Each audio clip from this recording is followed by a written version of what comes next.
শিরক এমন একটা পাপ, করার সাথে সাথে, কবরে 10টা টাকা দেওয়ার সাথে সাথে অতীতের এক নেকিও থাকবে না, সব কাটা যাবে। কেন? এর একটা ক্ষমতা আছে, এ দিয়ে অতীতের নেকি কাটা যায়। আল্লাহ বলেছেন এ কথা। আল্লাহ আমাদের নবীকে বলছেন, লাইন আশরাকতা লা ইয়াহবাতান্না আমালুক। মুহাম্মদ সাল্লাল্লাহু আলাইহি ওয়াসাল্লাম, আপনি যদি শিরক করেন তাহলে আপনার নেকি সব কাটা যাবে। শিরক করলে আল্লাহর মানের হানি হয়, তাকে অপমান করা হয়, আল্লাহকে খাটো করা হয়। আমি কথা বলছিলাম, টিকটিকি টিকটিক করে উঠলো। আমি বললাম, ঠিক বলেছি। তো আমি যে ঠিক বলেছি এটা আল্লাহ জানেন, টিকটিকি কিভাবে জানলো? তাহলে আমি একটা টিকটিকি প্রাণীকে কার সমান করে দিলাম? আল্লাহর সমান করে দিলাম।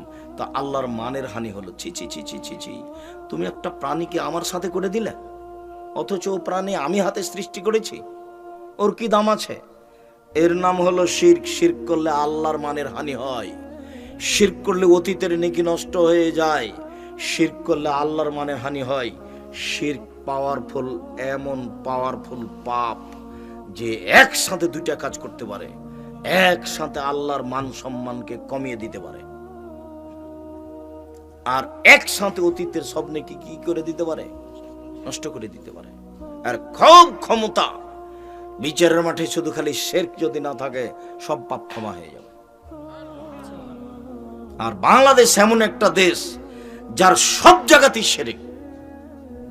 অফিস আদালত, কোর্ট কাচারি, শিক্ষা প্রতিষ্ঠান, চলাফেরা, বাড়ি ঘর, মা চাচি, সব শিরকে ডুবে আছে। এখানে আরো বেশি। এটা টাঙ্গাইল জেলার শেষ প্রান্ত, পাশে যমুনা।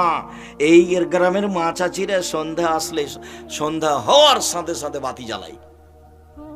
সন্ধ্যা হওয়ার সাথে সাথে কি করে? বাতি জ্বালে। সন্ধ্যা হয়েছে বাতি জ্বালা, এটা হিন্দুদের কাজ।